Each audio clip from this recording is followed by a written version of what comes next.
Hello, everybody. This is Tito Bort, CEO here at Alti Sales. And we are back with our SDR Superstar series. This one's going to be a fun one because it's going to be non-traditional. We actually have Ethan Parker, who is an account executive rather than an SDR, but he's been so successful doing full cycle sales that I wanted to bring him to the show to see what we can learn from him. So Ethan, welcome to the show. Yeah, thanks, Tito. Happy to be here. Yeah, awesome.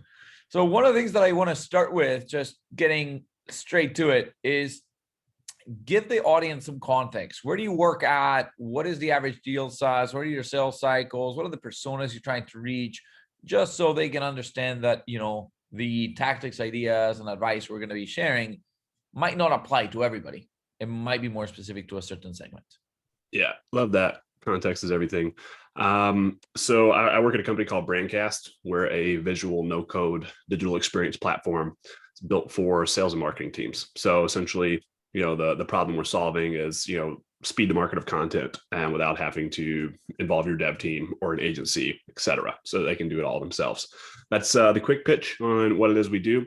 It is kind of a high ticket sales. So, our minimum deal size is 50,000 a year. Average deal size is more like 150 a year. Sales cycles are about 6 to 8 months, sometimes longer. You have to, usually there's like board approval and that kind of thing. So just kind of depends on timing of when you reached out and contacted the customer, but average is about 6 to 8 months. We have some that, cycle a bit shorter if like timing is just perfect. But the persona is, marketing and sales leaders. I typically take a top-down approach, although more recently, because I've been going after some accounts that I couldn't find the info on some of those leaders, I generally look for like VPs of marketing, VP of digital marketing, CMO. I'll go director level too. I don't like to, just because I get usually caught up more there. It takes longer to get to the top, but I will do it. And then same thing on the sales side. I'm looking like VP of biz dev. Like biz dev usually cares about our product a bit more than like just straight VP of sales. It depends on how the company is structured. So I would find that out in the homework to decide who I'd reach out to there. Sales enablement, if they have a sales enablement department too, that would be a good target for us. And it depends on the industry. Some industries I have much more luck with the marketing department, and some I have much more luck with the sales department. I kind of figure that out and I triple down on what works and, still kind of work on the other side. There, my industries I go after, I run the insurance and franchise vertical at Brandcast. So insurance and financial kind of get lumped into one. I do a lot of both. So like wealth management and things like that. Massive insurance companies that have both, captive agents and independent brokers and agents. And then franchise, that's pretty wide. I have a big background in the fitness industry, so I have connections there. So I'm kind of going after some of those to set me some of the big brands. And then also places like the UPS store and some other brands like that are kind of my top accounts there. So awesome. Yeah, that's what I do. Yeah, that's great context. So enterprise sales, marketing, sales personas, all the stuff you share. That's great. Let's talk about like your day-to-day life in terms of like getting these meetings. Obviously, your full sales cycle, which isn't typical for this show. But tell me about your divide between like inbound versus like outbound. Like, I don't know, how many leads is marketing sending? How many are like completely cold? Yeah, it's entirely outbound. So I don't have any inbound leads ever. I kind of informally lead that department, sort of. Not as that I'm my title or anything, but it's all cold, it's all outbound. And if you want to talk about, is that by design? Like, has the company itself decided that like there's going to be a team of AEs that only handle inbound leads and therefore you're purely outbound? Or is it just like, hey, this industry or like this type of product is not very well like known for, and therefore like nobody's like coming and wanting it? It's definitely not built out for inbound versus outbound. We do get like some inbound leads. They have not been worth my time and they're usually not big enough. So I've like told the marketing team like, hey, unless we have like a really big fish, I just send them to the other AEs. I'll keep doing my thing. I love outbound prospecting, man. It's fun. It's why I love sales. It's the part that I love the most. I'm a very big top of funnel guy. I do know how to work the deal, but that's the part I have the most fun with. Once it kind of gets in the deal cycle, it's a bit boring to me, but it's what it is. But the it's a startup is the short answer. So we don't have like a flood of leads and a very big brand that everyone knows. It's getting better, as we get more traction, more customers, more brand awareness, but it's still a pretty new product, and it's not something people are just like seeking out. So we definitely have to kind of work to get that interest. Now, I wanna expand here because this is so interesting to me. So many of the account executives that I know or talk to or bump into, they say, especially when they're analyzing the leads that the SDR team might be bringing them, they say these people don't have a problem. Like they don't have pain. They don't have a project.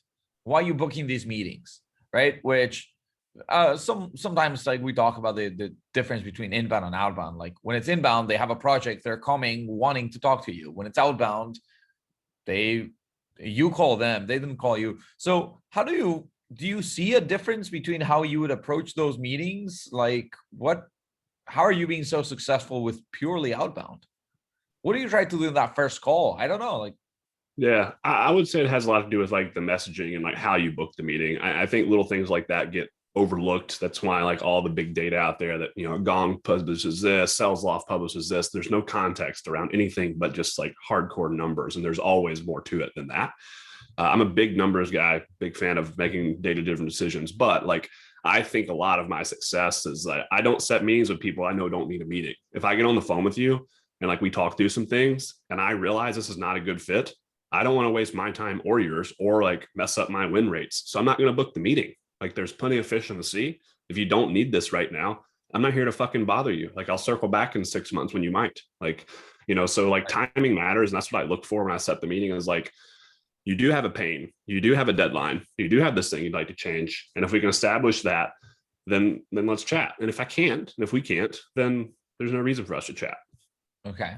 Well, let's talk about your numbers. Like how many meetings, obviously you're not just doing prospecting, you gotta close deals and manage all that stuff, but how many meetings are you setting kind of like per week or per month or? Yeah. So, I mean, the KPI is one a day. I personally go for 2 a day. There's, I would say I haven't like run the average over the last like 4 weeks, but it's probably 7 per week is the average. I have, some weeks that are slower than others, man. Like the last 2 weeks have been kind of just kind of slow. Like everyone's on vacation, a lot of out of office replies, summertime, so it's been slower. If I looked at the last 4 weeks, if we look before the summertime, that number was like around 8 or 9 is the average weekly. But it is kind of seasonal sometimes, just is what it is. So that's shocking to me. The industry average SDR, according to the Bridge Group, is getting about 4 meetings a month. And you're getting 8 a week.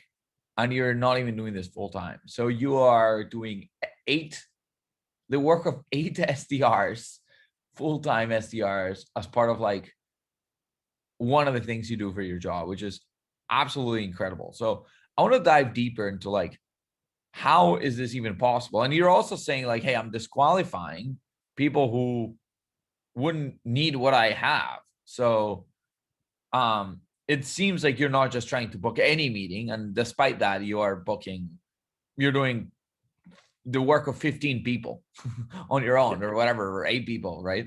Which is crazy. So let's talk about that secret sauce of like, how do you approach this? Like, okay, you want to go get into UPS. What's your process from that point? Yeah. So, I mean, it all starts with research. So like when there are big companies like UPS, you have their financial reports available. I usually start there. I look for quotes from sales leadership, from marketing leadership, from the CEO around, most of them are pretty nicely organized. Like these are our strategic objectives for next year. That's really helpful. that's generally what kind of I frame everything around. I also go read, like, I'll just Google. So let's say I'm going to go after VP of sales development. Then I look at sales development or franchise sales development, UPS store job description, just Google it. And like what that's going to do is tell me all the tech that the sales team uses. Because they're going to say, be nice if you're familiar with da, da, da, da, da. So now like, okay, cool. I know you use Salesforce, SalesLoft, this, that, and the other, et cetera. Same would be true on the marketing side. Usually more tech is listed on the marketing side. So With sales folks, man, like it's easy, dude. Sales folks are the easiest people to call. Besides the fact that like they're most critical, but I'm very confident on the phone, so like I don't care. I think to your real question, man, like I've managed SDRs and sales folks, and like anytime I've ever had someone like if I had an SDR only set in 4 meetings a month, they would not be there very long. Like you're faking dials, man. Or you just suck on the phone. Like there's no way. There's no way. Like if you actually come in and work 8 hours a day and use the stuff that I gave you and you don't sound like a robot, you're going to book more than 4 meetings a month. Like you're faking dials, you're whatever. Like you're just emailing all day. And I know people that set like 10 appointments a week, sometimes like via email, like they have it down pat. Like I don't do that. Like it's not my thing. I have been working on the email. So I don't know, dude. I always question data like that. Like 4 a month is an extremely fucking low number. Like I wouldn't have a job if I was doing 4 a month. So Right. I just think that's jaded. Yeah, fair enough. And it seems like you're getting the majority of your success from the phone. So why don't we like dive deeper there? Do you want to maybe like role play and show people how you open calls and what you would say? I can pretend to be a marketing person. Yeah, let's add some context here, though, because I think the framework's important. And this is something that my coach is very heavy on frameworks, not scripts. So like I do have a script that I've developed that I follow when I call. Yeah. But the framework's more important. So obviously there's always going to be a permission-based opener. I'm a big fan of that. There's kind of a hot debate right now around whether you give like your name and company at the beginning. I do personally. I'm a professional. I don't have anything to hide. Here's the way I'm thinking about it. I'd rather have you execute on it, have the audience listen to it, and then we break it down. And All right. you can tell us a framework.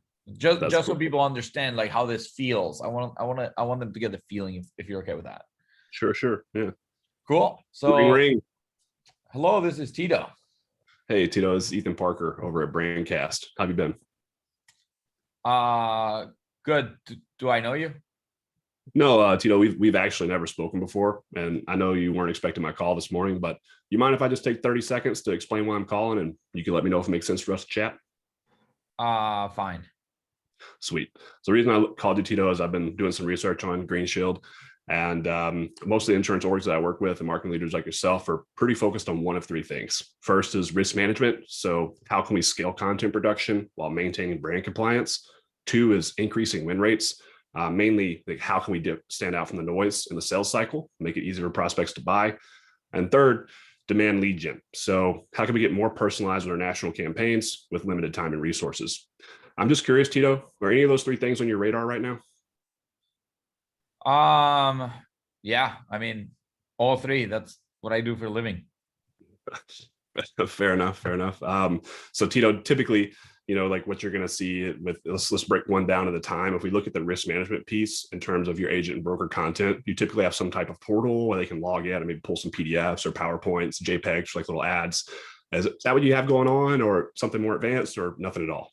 I know you don't know the answers to these questions, so we're kind of getting. No, but I'll role play. Yeah, we have a content management library, and yeah, we got all this stuff there. I think it's well organized.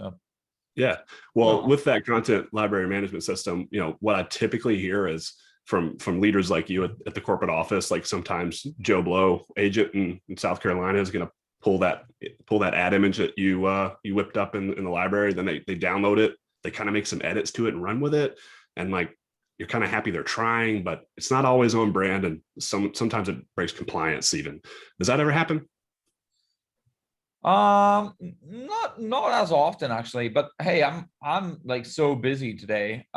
This is, whatever. I hear what you're saying, but I got a million things to do. Yeah, well, I did tell you I'd be brief. The point of my call today was not to take up too much of your time. So let's see if you might be open to unpacking this a little bit with me sometime next week when I'm not totally calling you out of the blue, man. Yeah, and then what do you guys do, or like where are you calling from again? Yeah, I'm with a company called Brandcast, and we're a visual no-code system built for sales and marketing teams. So allows you to scale and manage this content that we're talking about right now without having to get a dev team or agency involved. It's the age-old pitch of saving time and money, but essentially it's a team to put the dev work of digital content back in your hands. Okay. Yeah, fair enough. Why don't you call me next week sometime, and we can chat. Or mornings or evenings best? Let's do whatever we want. Okay, cool. And then we schedule it. Great. That was good. I like it. So now let's Yeah. I want to break it down like you were trying to do before. Yeah. Okay. Well, it starts with permission-based opener. Like every bad cold call I've ever heard in my entire life is because like you didn't ask permission to talk. I'm not a fan of like pick up the phone and start spilling words. Like I'm going to ask if it's okay if I talk. I've had like maybe 1 out of 1,000 people say no to that question. People generally say, yeah, sure. And it has a lot to do with tone and how you answer the question. If you're like, hey, Tito, this is Ethan Parker over at Brandcast. How you doing today? Like, no, you're not going to fucking talk to me, you know? And like, I very much gear, I don't always say, how have you been? I do it when the person picks up the phone and they sound relatively pleasant. They're like, hello, this is Tito. Like, cool. Hey, Tito, it's Ethan Parker over at Brandcast. How you been? I'm good, man. How are you? I'm doing great. Thanks for asking. Go into my thing. If they're like, hello, I'm like, hey, Tito, this is Ethan Parker over at Brandcast. I know you weren't expecting my call. You mind if I just take 30 seconds to explain why I'm calling and you can let me know if it makes sense for us to chat? Yeah, sure. What you got? That's usually the answer. So I don't do the same thing exactly every time on that opener. It really depends on how they answer the phone for me personally. If that's too hard, I say pick one and stick with that. Do the same thing over and over and over again until you feel comfortable having variance. Then the next part is like, as you notice at the end, you were asking me who I am and what I do. That's what happens on those calls because I never pitch. I never pitch anything on the call. Like even if you ask me to, I try to like avoid the question because like I'm not pitching you, and I know like until you see this thing, it means absolutely nothing to you, and what I do means nothing to you. What you want to accomplish and how I can help you get there is what matters to you. Doesn't matter what I do. So I do my homework in the industry. I meet with industry leaders. I ask them for time. I don't pitch them, just educational sessions. I read. I have a lot of cold calls. I learn. I write it down. And I have discovery calls. I ask questions, figure out what people are thinking about. And then I've kind of come up like this. What I went down with you was for the insurance vertical. That would be a marketing leader in the insurance. And like those 3 things are what I've heard every single time when I've gotten a discovery call. I always ask one question. Hey, Tito, I know you have like a million things on your plate, dude, but like, what's your like top 2 or 3 things for the next 6 months that like you're really prioritizing right now, or 12 months? And they'll tell me, yeah, demand gen, you know, they go into the 3 bullet points I listed every single time. And so then I've like taken that data and framed that to not just say, hey, most of the readers I'm talking about are looking at risk management, increasing win rates, or demand lead gen. Are you looking at any of those 3 things right now? Like now you sound like a vanilla salesperson. So if you can ask a very how specific question, now you have their attention because they understand that you understand their world and you're not just calling them reading the script. Maybe you are, but hopefully you know what the fuck you're talking about. And so that how question adds context to the priority. And then I don't end it with a pitch. I don't end it with an ask for time. Hey man, are these things on your radar right now? Right. Yeah. So let's break it down. So you are permission-based opener, and the way you're phrasing it is, can I have 30 seconds to tell you why I'm calling, and you tell me if it's worth a chat? Which I like. You tell me it makes sense to keep chatting. I'm very casual with it. Like however it sounds good coming out of your mouth, like that's how you should say it. And then what you're doing is they say, sure, like go ahead. And the way you're running that is saying, hey, I talk to a lot of marketing leaders. So if they're pitching to like whatever other industries, it might be, or other personas, it might be like, hey, I talk to a lot of like sales leaders, I talk to a lot of operations leaders, blah, blah, blah. Still in persona. If I had like, obviously I'm going to say VPs of marketing, I'm going to get specific with that. So I was just like putting out a blanket statement, but yeah, I mean, I talk to a lot of insert persona here and insert industry here, and the framework would work regardless, you know? Right. And then you say, and they're focused on one of 3 things usually. And then you are going to list the biggest priorities that you know these people have. At least what they've told me. Cause like what I'm telling you is the honest answer. I'm not tricking you. I'm not like, I'm saying, hey, most of the people like you that I talk to tell me they're looking at these 3 things. You know, It doesn't even have to be clients of mine. It doesn't even have to be clients. Like you can have some client information there. You can have some just like prospecting information in there. Like every cold call I get on, I treat as like a research project. Like that's the main thing I'm here to do, is have a conversation. And then I cut it off. Like, hey, what do you do? Hey, actually, Tito, I wasn't really calling to take up too much of your time. I told you at the beginning of the call, I'd be brief. So if this is even moderately interesting, would you be open to unpacking those with me for like 30 minutes sometime next week when I'm not totally calling you out of the blue, man? Yeah, absolutely. Like that's what they say every time, Yeah. That's really cool because I think a lot of people get hung up like early on the call because they're talking too much about themselves. And as you say, the prospects don't care about anything you do. They only care They about don't, how can you help them accomplish the things they need to do. So they by really you, don't even care about that. They don't even really care about that yet. All they care about is what they care about. And so if correct, you can pose questions around what they care about, now they're listening. correct.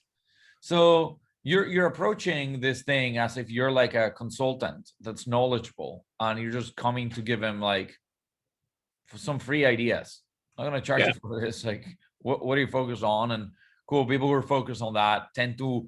And then okay, so I know I said all of them, but if they say, okay, I'm focused on demand gen. So where would you go there? Like, So it's always going to be how questions. Every question I ask in a cold call is a how question. So all I have prepared is a stack of questions that I'm going to go down based on which thing you say to me. So if they say demand gen, I'll say something like, cool, well, like, how are you getting most of your leads today? It's a very simple starting point. It'll give me context into what they're doing. And they'll say, okay, we do a lot of, in the insurance space specifically, they do a lot of like print mailing. It's crazy. They still do that. It is coming back though, because if you notice, you have a lot less junk in your mailbox. So there's a thing there. But they, we do some print, and then like our agents, they kind of like run their own marketing programs. Like I know what they're going to say before they say it. That's why I asked the question, because I want you to say that. I want you to say, yeah, our agents kind of like do their own thing. Da, da, da, da, da. Yeah, cool. Well, let me ask you this, Tito. Like, how do you control what they're putting out? If an agency over here that's affiliated with insert insurance company, and they're standing up landing page for this and that and the other, how are you controlling that? Some companies have an approval process. They have to email it in, send it in. It takes out a bunch of time. Some companies don't have it. And they just let them run. How are you doing that? And like every time I ask a question, like I'm adding context to the question with shit that I know they hear, because I'm not bullshitting you. This is information I've gathered from other people like you. And when I say these things, they're like, okay, well, this kid knows a couple things. I'll hear you out. Like that's all you have to do on a cold call. Like if you can get them, because they know it's a cold call, hopefully you're telling them it's a cold call at the front. You can either say this is a cold call, or you could say, I know you weren't expecting my call. Can I have 30 seconds? Whatever. right. They know it's a sales call. Actually, it's not, right? Because I'm not selling you anything. I'm not pitching. If they ask me at a sales call, I say not yet. It's my answer. I'm very humorous and like comical, like conversational, because like no one, these people are fucking bored, man. They're selling insurance all day. What the fuck, Like they like, let's have an interesting conversation, man. Like if you can make someone smile, like everyone's shifted so hard to like this challenger sale. And you got to teach them something. I don't really drop many knowledge bombs on cold calls. Like I don't really give free advice. And what sounds like I am, but I'm actually just asking really illuminating questions that help me sell you in the next call. I'm not about to use them right now. I'm going to sell you in the next call with the information I get from the cold call. And all I'm doing is asking how questions to make you think how you do about it. And then now you're starting to poke. I'm bringing the problems and you'll tell me the pain. I'm going to get you to tell me the pain. And that's what I'm doing on a cold call. Right. So, okay. So they tell you I'm focused on lead gen. You would say, okay, a lot of leaders are doing different or like a lot of companies are doing different programs. So how do you guys do, where do you get most of your leads? They say I do XYZ. You say, how do you control the content that they put together? And then like through these conversations, obviously it's interesting to them because you're showing your expertise, you're showing a thing or two, and then they got to get off the phone. Or do you, is it mostly like them saying like I gotta go, and then that's your Mostly excuse me. for closing It's it? mostly me. I try to be the first person. Like if as a seller and a prospector, SDR, AE, whatever, if you're cold calling someone, the like biggest power move you can do is cut the conversation off. Like you're very much in the driver's seat if you can do that. If you can have them leaning in and then you're like, whoa, whoa, whoa. Like that, you're very much in the power seat. So like that's the environment I want to create. So like I'd only ask them about 2-3 questions. It's going well. They like me.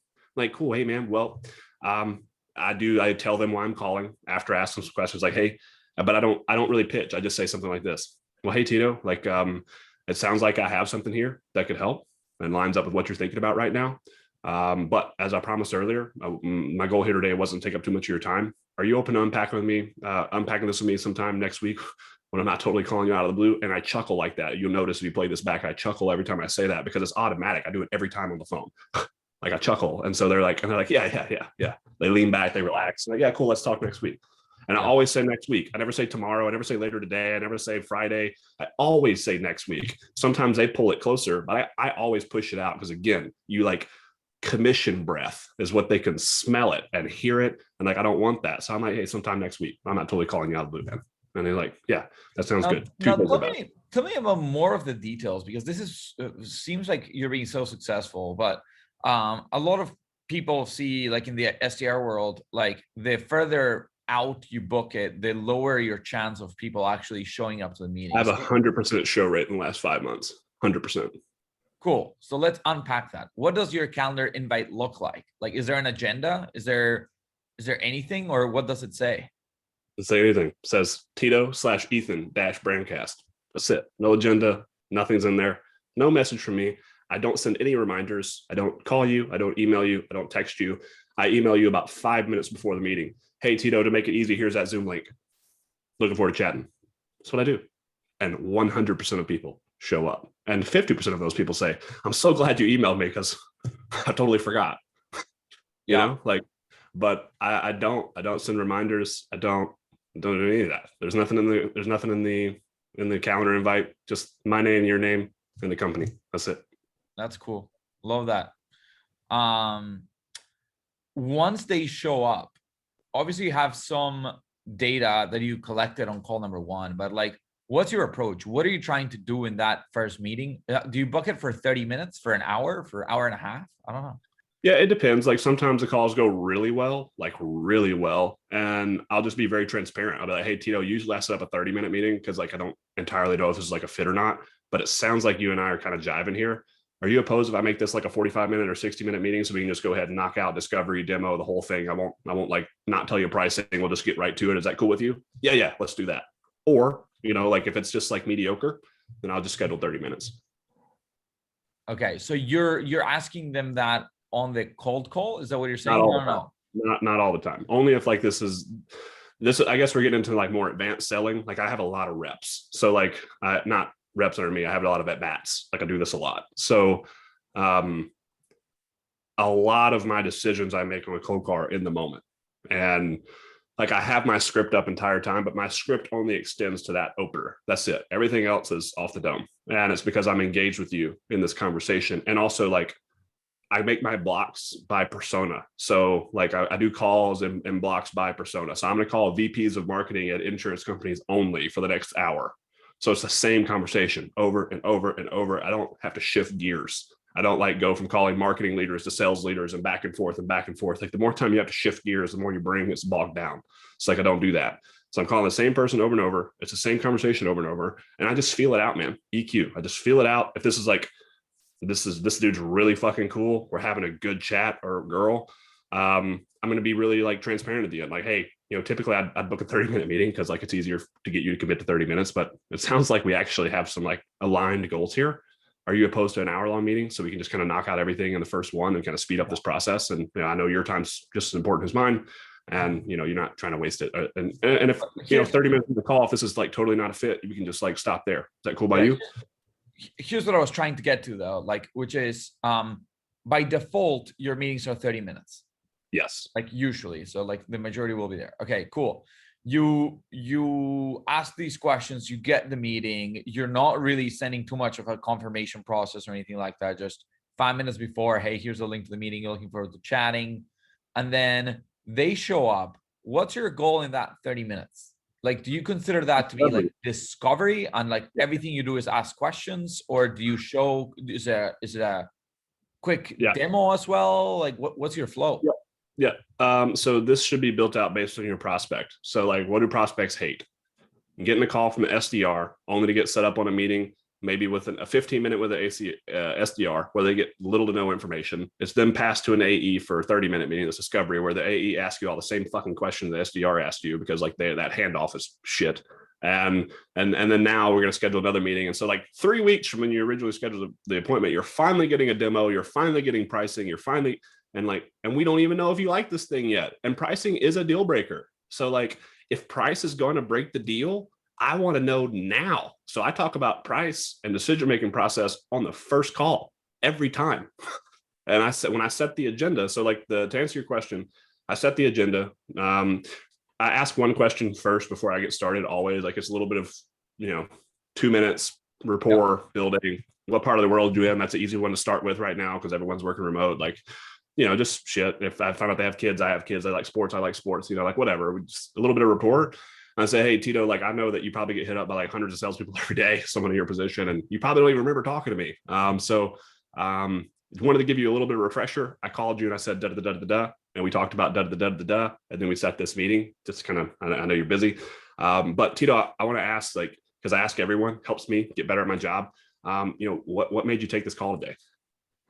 Every single time, and they'll tell me why. They'll tell me why they took the call. Sometimes it's because, well, dude, like you just really impressed me as a salesperson, so I figured I'd give you some time. Like you did a good job, and that's fair enough. I actually don't like those though. Like when they say that, like. I'm fighting an uphill battle here because I don't have a whole lot of interest in the product. They just liked me, which that doesn't make me happy. Right. Or they give me a reason why. Well, it's just good timing. We've been talking about this, and this. And when we talked on the phone, we were talking about this, and it's something we're looking at right now. And that's why I took the call. Sweet. That's the best answer. Right. And then I say, hey, Tito, I'm gonna like propose an agenda here in a moment. And we'll get rolling. But before I do, I know you have like 100 things on your plate, but can you just tell me like top 2 or 3 priorities for you over the next 6 to 12 months so I can just make this conversation as relevant as possible for you? And they tell me what they're looking at. Cool. And then lastly, before I propose that agenda, do you have anything that like you really need to see today? And then they'll tell me, yeah, I want to take a look at the product, whatever. Cool. And set the agenda. Well, first kind of upfront contract is part of the agenda, right? Like, hey, these calls go one of 2 ways, Tito. Either one, this is like going to be the best things that's, sliced bread, and this is fantastic. We'll set a demo meeting, a full-on demo. We'll probably loop in some of your team that'll be using the product. That'll be the next step. If that's fine by you, it's typically how this goes. Or you hate it, and we can just part ways as friends. Maybe you know someone that this might be a better fit for. Maybe I know someone that would be a good fit for you, and we can part ways as friends. Does that sound okay, Tito? Yes. If at any point in this conversation, Tito, if you're like, dude, this is shit and don't want to continue, do you feel comfortable telling me that, hey, dude, I'm not interested at any point? Yes. Sweet. Like I'm trying to DQ every step of the way, like DQ as fast as humanly possible, because I don't have time to prospect and work all these fake deals. Like I only want deals in the pipeline that are real. That's it. And then I go into questions. I start asking them a bunch of how questions and learning about their org structure and like how they get this done, how they produce this collateral, what happens to this, does sales need you to do this, blah, blah, blah, blah. Depends on who I'm talking to. And then I do a light demo. And I also tell them, and like when I set the agenda, I tell them I'm going to do all this. I'm going to spend a few minutes getting to know you. I need to ask some questions. You know how it goes. I say stuff like that on call. Like I'm a very honest seller, like candid, but people like it. And then like we're going to do a light demo today. And then we're going to review pricing and talk about next steps at the end, if it makes sense. Does that sound fair enough? Cool. And like you just telling them you're going to talk about pricing, it just deflates the tension in the room because they know how this goes and they don't want to be sold to. So like, hey, I'm going to make an argument as to how we can help. I'm going to try to pull out some things that we can help with through asking you some questions.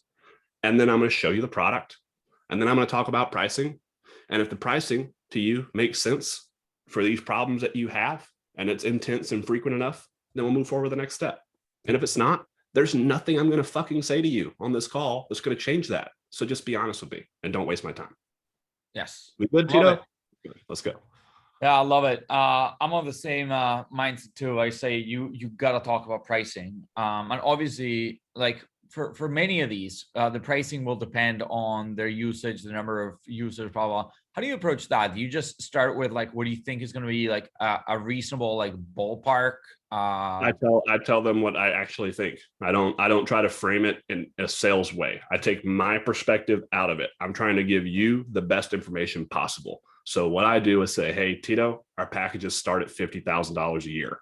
Typically for a company like you, I see it landing somewhere between 100 and 200,000. Are we like in different ball games, or is that, reasonable? And they'll say yeah, or they'll say no. Yeah.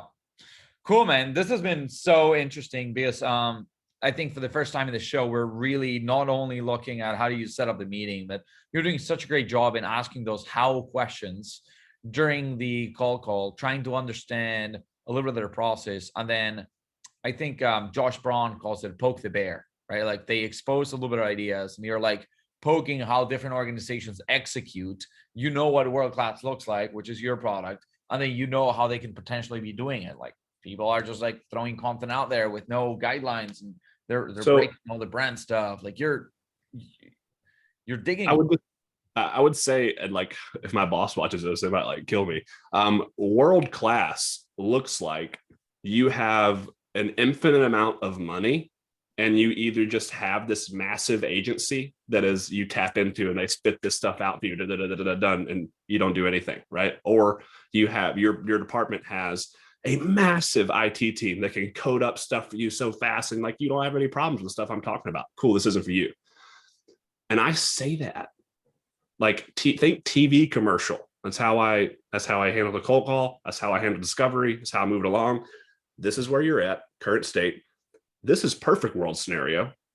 This is why perfect world scenario is not best for Tito. This is why Brandcast is. Like it's like think late night TV commercial. Oh, you love cooking healthy meals for your family, but dude, knives are just so expensive. You can go to the store and you can buy all these really nice, beautiful knives, do all these great things. But did you know these cost somewhere between $500 to $1,000 a knife? A knife, and that really you can't do that. But now, like that's how you sell, man. Yeah. Love it, man. I know we're running out of time. This has been fantastic. I want to talk a little bit more about like some of your setup and some of that stuff too. And maybe, I mean, we've done so much here. You talked a little bit about email when we were chit-chatting before recording this.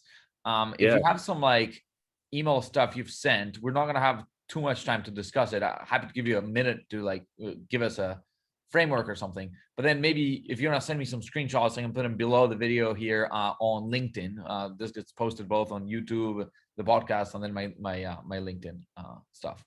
Yeah. Good with you? Well, yeah. So I could definitely send over some things afterwards. I'll have to like black out names and stuff. But I'm doing some really fun things with email, and I'm someone who traditionally like hates email as a mode of communication. Like I hate it. I don't feel that I'm good at it. I don't like spending time writing emails, and I don't feel like it's the most productive use of my time. So for a long time, I've just kind of like sent emails that are like good enough to not be bad. And like the only plan here is that you see my name multiple times, and next time I get you on the phone, like now maybe we have a chat. That's like been my whole strategy. But here recently, I've been putting a lot of effort because my coach is pushing me to put a lot of effort into my emails. So I have been. And what I'm doing in my email, like everyone's trying to crack this code on how video is being used. I set 3 meetings last week using this method. And this was, by the way, I didn't call these people a single time. I just sent the email, which was astounding to me. So the framework in the email changes, but I mean, I don't spend a lot of time on personalization. Like, I think that's like, it depends on what industry you're going after. If you're going after SaaS, yes, you better personalize your email. But if you're going after literally anyone else, they don't care. First of all, it's harder to find. Like I sell to insurance companies all day. Like they rarely do shit on LinkedIn that's not about insurance. So like, there's nothing personal I can find. Every now and then I find one like, oh, they have a podcast, this, that, the other, whatever. But that's rare. So I have to be relevant. That's what matters. And if you're not selling to SaaS, just be relevant. Don't spend hours personalizing your emails. So my email looks very much like my call script says. Hey, Tito, a lot of sales leaders like you that at companies like XYZ, like Social Proof, right, are focused on 1 of 3 things right now. Yeah, you can just reply with 1, 2, or 3, and then I'll record a quick custom video for you to share more. Cheers. That's it. And I send that out. I bump it with any thoughts, and I bump it again with did I miss the mark here? People don't do that second bump. I get a lot of replies on that second bump. Like I actually use a GIF. So my any thoughts isn't text any thoughts. Like I made a GIF with Drift. It's me holding a sign that says any thoughts. And I'm like pointing up. And that's what I send for that bump. I get a lot of replies to that. I've shared that with a lot of people. So like more people start doing it. And like anytime when everyone starts doing it, it's going to quit working as well. But right now it's really hot. And then I'll get the reply. Like I'm treating email cadences like I treat my phone calls. Like I'm not trying to set a meeting. I don't ask for time. I don't ask if you're interested to learn more. I just say, hey, tell me which one of these things you're thinking about right now. And I'll record a quick video to show you what your competition's doing. Yeah. Like that's it. And then they'll reply. And then I send the video. And when I send the video, I say, hey, close that video. If after you watch this, you think it's worth it, would you be open to unpacking this with me a little bit more sometime next week? So wait a second. So, but that's not really a custom video. You have 3 pre-recorded videos. No, I record each one. I record each one for them. Put their name on a whiteboard. I wave at them. It's for them. Okay, but you say the same thing. It's scripted. No, it's not scripted. I decide what I'm going to say every time I do it. It's remotely the same. Like again, framework. So number 1 in my video, elicit emotion. So scroll through their competition's shit or something. Like even negative emotion is good. Just elicit emotion. Step 1. Then paint the problem. Then show how there's a solution. Then show how Brandcast is the better solution. Then ask for time. And like that's essentially what the framework of the video is. It's a little bit different every time, but that's the framework. And dude, only one person, and I've been doing this for 4 weeks now, only one person, and that was the CMO of Gong. Only one person that watched the video that I sent them did not set the meeting. And that was him. But what he did do is say, hey, this is good. I'm not the right person. Go talk to Nate and yada, yada. Like he told me who to go talk to, you know? So like, it still was a win. I consider that still a win. Everyone else though, that responded with like, yeah, okay, I'll watch the video. 100% of them booked the meeting. And most of the time they respond with not interested. They don't usually just reply with like, yeah, send me the video. They're like, hey, we're good. And then it's a conversation. The more times I can get this person to email me back and forth, they are going to book the meeting, man. Like it's like guaranteed. The more email exchanges I can get you to send, like you're in now. So like, it's like, that's what I'm going for in the email is a conversation. That's it. Just like on the cold call, just engage with me. Just engage. If you can engage, I'll get the meeting. That's it. That's all my emails are trying to do is get them is get a response, even if it's negative. That's fine. I'm prepared to deal with that. So. Right. I love that, man. I think I could speak with you for like hours. I want to unpack so much of the stuff you're saying. I also don't want to take, weeks of your time to show me all this stuff, but I love to see some of the emails, the videos. Man, even if you have Gong recordings of like how you run those initial calls, I'd love to see kind of like that and break it down and try to make it as useful as possible for the audience here. In how they can kind of like consume and learn from you. I do want to give you a chance also. You talk about so many things that you've learned. Who are you learning these things from? Who are people that they need to follow? I know you talked about like you pay for some of your own training too. Like, what do you think are the best trainers out there? If I have like a couple $1,000s, where should I invest my money to be the best sales rep I can be? Jason Bay is 100% the best enterprise outbound coach right now. And he just started a new program that I'm a part of called Outbound Squad. And that's a monthly thing versus like a 6-week. He offers like a 6-week boot camp, which I did pay for. I think that's $1,000. It includes 2 calls a week. And then I bought his Outbound Squad, which is only like $300 a month right now. I do know that price is going to go up once it gets a certain amount of people registered, but $300 a month isn't bad. And there's like a whole lot of weekly stuff. It's great. He's bringing in some other speakers and stuff. So I'm a part of that. I'm a big believer in coaching. My background's in fitness as a personal trainer. Trainers need a trainer. It's like accountability, community, pushing you. So like I'm a big believer in that. Like I need to be in these conversations. And every time I have my calls with Jason, I'm so pumped up to get on the phone. So like it's a big part. And like, so if you're an SDR and it's only outbound, probably do the boot camp. If you're full cycle, check out Outbound Squad. There's some other good coaches out there, I'm sure. I haven't done a whole lot with like other folks other than like big trainings and stuff, but it's been the most valuable investment I've made in my career to date. And he doesn't give you scripts and stuff. He works with you to help figure out what works for you and the product that you're selling and the people that you're selling to. Very smart dude.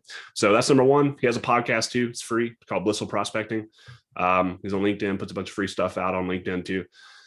And then the other big names I've learned a lot from, Nick Sigelski and Armand. I'm not going to try to pronounce his last name. I think it's Farrow. But they are 2 full cycle AEs. They are guns, and they have a podcast called 30 Minutes President's Club. They just interview people, very successful sales leaders and such. and it's just like rapid fire tactical advice. There's no fluff in there. It's very good. And Bilal Troy, I'd say would be like the next one, number 3. So those are my top 3 things that I learned from and listen to. I also I'm an avid reader. So like, I always think it's good for you to read and like educate yourself. And then lastly, like consume content in whatever industry you're going after. So like, you know what you're talking about, speak their language. But top 2, 3 books that you've enjoyed or for sales guys?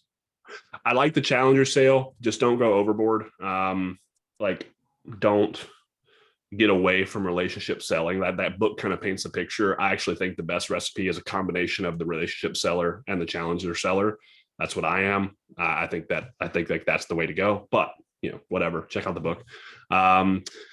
This one is not as popular. Probably no one in the SaaS sales space has ever heard of this book, but it's by Grant Cardone, and it's called Sell or Be Sold. Now, I don't like Grant Cardone. I think he's like the biggest idiot in the world as like on social media. Like he's just like huge ego, stacks of money all the time. Like I don't like the guy, but his mentality that he like kind of preaches at in that book, Sell or Be Sold, like, do you believe your product is the best product for this human being?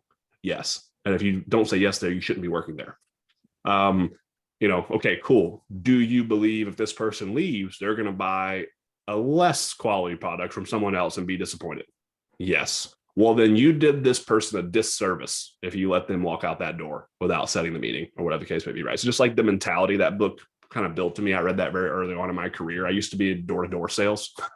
So it's a bit more like B2C stuff, but like really at the end of the day, B2B is no different than B2C. You're still talking to another human. So that's a big book. And then I would say last one, Sales EQ. Jeb Blount, however you say his name. That's a good one. Cool. Awesome, man. This has been so entertaining. I feel like I need to get a bunch of videos and some of the emails from you, and this is going to be a slam dunk. I hope the audience has enjoyed this as much as I have. Any last things you want to share before we cut it? Yeah, give me some love on LinkedIn. Give me a follow. I pretty much accept anyone that reaches out. Just don't pitch me about my student loans or whatever. It's just Ethan L. Parker is my handle, Ethan L. Parker. Yeah, I'm wearing I have a nice ugly frowny face, and yeah, so you can find me there. So yeah, that's about it. Yep. I'll tag you on the post on LinkedIn. Your name will be tagged below, and I'll add your LinkedIn link on YouTube so people can easily find you. Thanks so much, man. On the gram, if you like fitness and workout stuff and want to see pictures of my dog, you can follow me there. It's also Ethan L. Parker. Easy enough. We will do that. I know you and I were talking a little bit about fitness before. So thank you so much, man, for the time, for sharing all the knowledge. This has been fantastic. Hope people have enjoyed it. And everybody go connect with Ethan. Thanks again. Thanks.